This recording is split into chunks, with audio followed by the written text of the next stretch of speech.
Hey guys, so this will be a first. I just got up from bed and so I'm in my pajamas. Anyway, I got to thinking, I haven't done a post about sleep in a while. And now that I have older children, almost pretty much adult children, with the exception of my baby who's gonna be there pretty soon, I thought I would just post a question of how is sleep going for y'all? Not just for yourself, but for your children. And I remember when the kids were younger, their sleep patterns were all whacked out. It was just crazy. And so because of their lack of sleep, I didn't get as much sleep. They would either wake up really early and start moving around. It would get me up, or they would stay up late and I could hear them and I'd be, go to sleep, go to sleep. It was a constant battle trying to get them to sleep. And then they went through a phase where they just slept, and they wouldn't wake up. And I had to, try to get them on a regular sleep cycle so that they wouldn't sleep all day.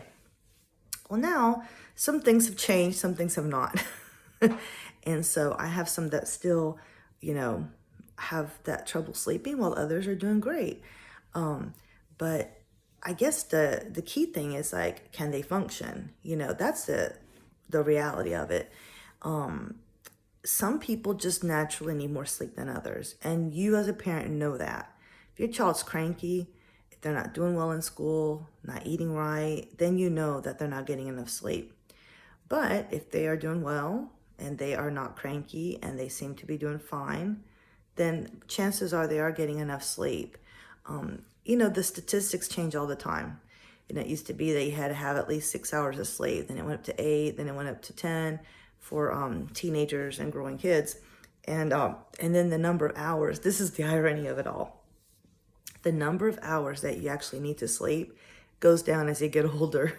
And the irony of it is that you can sleep more as you get older, right? I mean, especially when you're retirement age, you can sleep all day if you wanted, but you don't really need it. So it's kind of crazy.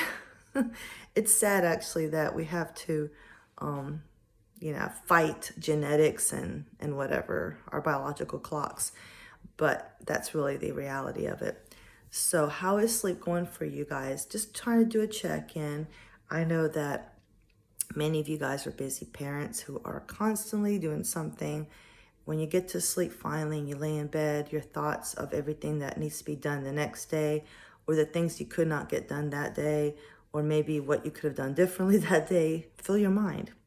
So it's important to set a good, just a routine for bedtime. And, for me, I just love taking a shower, then, putting on something that smells good. Lavender helps me a lot of times. And then last but not least is my CPAP machine. And I'd like to do a post on that sometime because that is a great story. That's a good story to tell. As a matter of fact, I might just do that next. But I really feel like it's important, so important to get your sleep. And even if you go to bed, like I say, at 10, 9 o'clock, and you wake up the next day at 8 o'clock even, you feel like, oh, I should have gotten a good night's sleep. But if you are snoring or having sleep apnea, and that's something that you should check in with your children. If your children snore and they're having issues with sleep, you may want to check into doing a sleep study for them.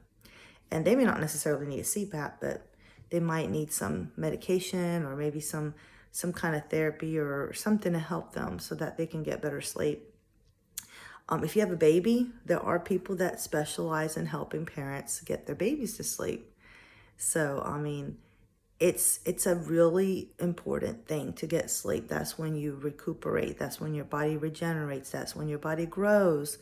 And so it's a very, very important part of your life. And we spend a lot of time sleeping. So having a very comfortable environment, a good bed, your children, if they're complaining of their back hurting, or they might need a new mattress, or if they're tossing and turning a lot in their sleep, they might need a new mattress, or maybe a pillow that it works better for them. Just because they're little does not mean that that they can sleep on the floor and it'll be fine. I think it's important, just like having good shoes, it's important to have a good mattress for them as well, so that they can get some good sleep and a good pillow. All right, those are my thoughts for today. As always, good luck on your journey, and I'll talk to y'all soon. Bye.